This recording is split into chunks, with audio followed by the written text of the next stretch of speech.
Seems like everyone in higher education is going on strike to get their demands met. Grad student unions, part-time or adjunct faculty, even regular faculty at unionized universities, the public universities, have all started to go on strike. A rash, is that a thing? A rash of strikes have broken out in higher education in America. Let me ask you, what the hell are you doing here? Excuse me? We're from the local 129, Sonny. Walkouts, picketing, refusing to submit grades for the classes they teach, and the labor defense against the economic exploitation of those who are marginalized within higher education has never been more intense. We heard you was loading a ship without the assistance of bona fide union labor. Say it ain't so. And after this semester's wave of strikes, we have to ask ourselves this serious question.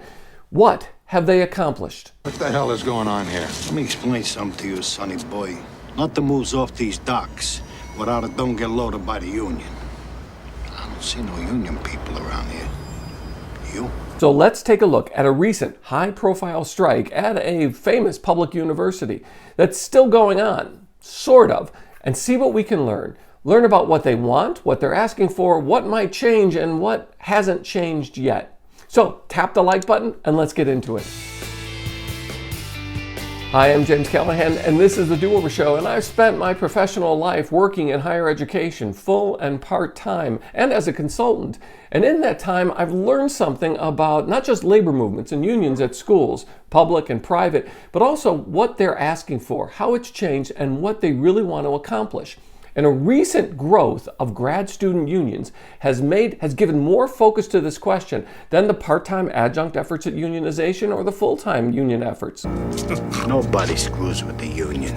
And with this wave of strikes recently, you could really call it a trend, especially among grad student unions. So let's look at what we can learn from what's going on at the University of Michigan today and a grad student union strike that started a couple months ago and threatened the end to the semester. University of Michigan graduate workers are planning to go on strike. It comes after months of negotiations with the university and members of the Graduate Employees Organization.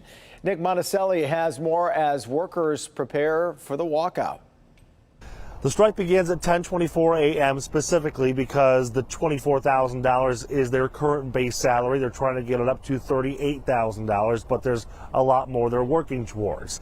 The University of Michigan's graduate workers go above and beyond. Graduate workers are a touch point for the undergraduate community. We teach and we research all while taking our own classes and all of the work that all these things entail. We provide an enormous service to the University of Michigan and deserve to make a living wage. The recent strike taking place at the University of Michigan by its grad student union really helps us focus on what is at stake for, well, not only grad student unions, but unions in higher education, and agitating for change, trying to prompt change from administrators and trustees who are always unhappy about unionization efforts. The University of Michigan releasing a statement in response to the strike, saying in part, quote, "Beyond any legal considerations is an ethical one. If collective bargaining is to retain its value, all parties must honor the terms of the contract they signed. We urge GEO to reconsider its breach of the agreement we reached through good faith collective bargaining. Nonetheless, our focus remains on continuing instruction for our students and achieving an agreement with GEO through the negotiation process.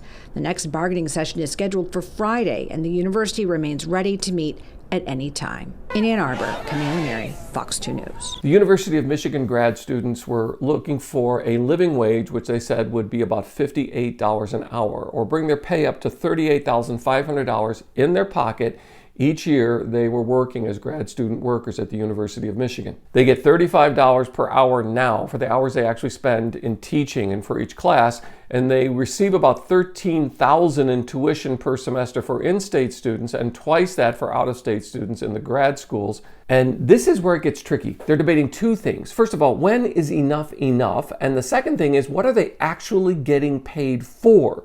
What are they trading their time for compensation? What are they actually doing for this compensation? Now, first, the wage itself. The university says that the GEO request of $58 per hour is obscene. According to ZipRecruiter, the average hourly wage in Ann Arbor, Michigan is just $28 per hour.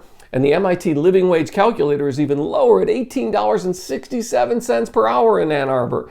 Those are the numbers that the school likes to cite. So the $35 they receive now is considered generous, and their $58 per hour request is seen as unrealistic, at least by the school. Now, that's not all that they're asking for. They're also looking to eliminate co-pays for mental health care and dental screenings. We all know that those co-pays and deductibles on low-cost health plans are very high, and if you're living on marginal wages or just below living wage or at living wage, it's exploitive. And they'd also like to see, quote, as much parental leave as faculty for graduate student workers. That is, they want to be treated in the benefits area. They want to be treated in the same way that full-time, almost permanent tenure faculty are treated by the university. That's a big step for part-time workers or for temp workers. Now, before you start adding up numbers, I'll do the adding for you. If you're thinking that they work full-time jobs for the $58 an hour they're asking for, and you multiply that by the average number of hours each of us works a year at a 40-hour per week job over a regular schedule, that's 2,080 hours, 2080 hours. And that's more than if they got paid for each of those hours, and they work 2080 hours, that would mean that they would have a salary of more than $120,000. But that's not what they're asking for. They work part-time, and they're asking to be compensated in a way which reflects the work that they actually do today. You see, at the University of Michigan, like most temp workers, like most adjunct workers, you only get paid a fee for the hours you spend teaching a class and a minimal amount of preparation for that class. So what they're asking for is regarded as about 1/3 of the work they actually do at the university to benefit themselves, and to benefit the university. Like the recent strikes at the University of California system and at Temple University, the Michigan grad student strike is trying to change the culture of part-time, temp, contract, and adjunct work. Basically, everyone in academics who are not in a tenure track position, which today is the majority of people who are considered faculty or teachers in higher education. Because their original contract, which they were under, included a prohibition about going on strike, of course, the university took it to local courts, and the courts issued injunctions, and the grad student union said, forget it, we're going to ignore your injunctions. And so the university didn't pay them.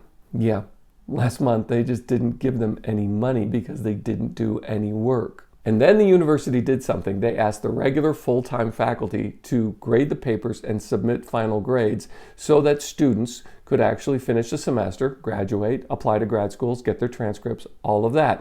And what do you think the regular tenure faculty said? Originally, what did they say?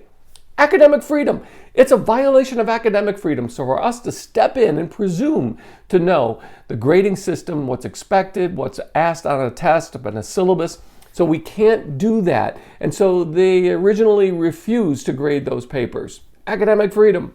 But the latest update is, as graduation approached and those deadlines loomed, miraculously over 91% of student grades were submitted on time at the University of Michigan.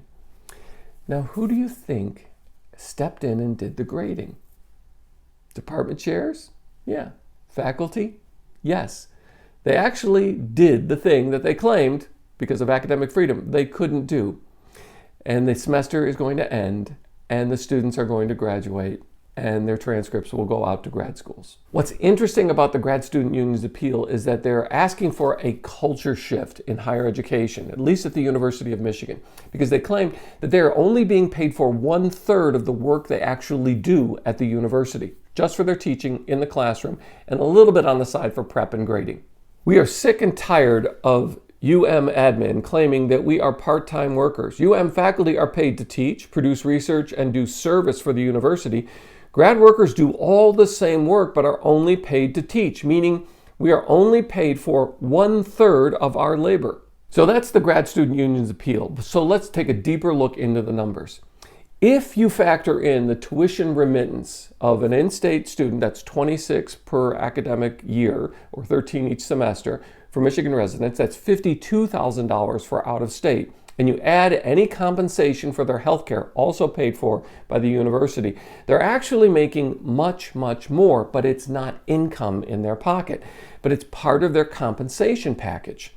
As it is, grad students on full scholarship receive a compensation package about twice the compensation they receive in a tenure track job, or about $500,000 $500,000 over 4 or 5 years as grad students.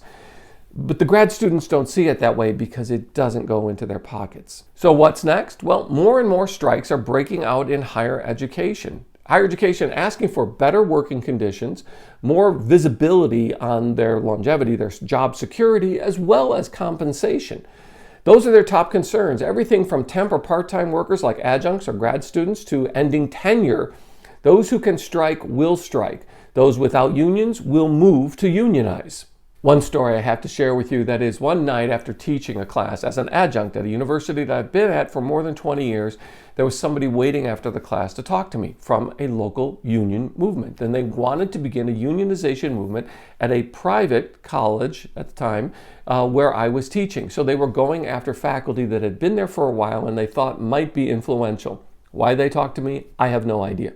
And of course, I asked the questions. What would the union offer? What would change? What are we going to ask for?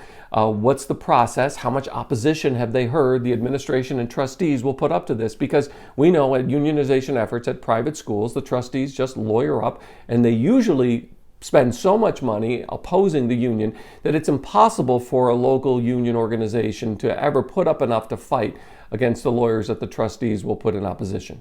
So what do you think of what's going on? What do you think of the behind-the-scenes compromise that took place at the University of Michigan to get grades in, to get those final grades in? And what do you think the future of these efforts to change the culture for grad students and adjunct and part-time and temp workers, or even affecting tenured faculty, trying to get them back in the evaluation process with post-tenure review? What are your ideas and what do you think is going to happen? Please leave them in the comments below because we need to hear. And thanks for being part of the Do-Over Show. Please, while you're down there commenting on what's going on in higher education, could you tap the like button? Because it really helps. And how about you hit subscribe and ring the notifications bell so you don't miss the next episode. I'm so glad you found me and I found you. Thanks.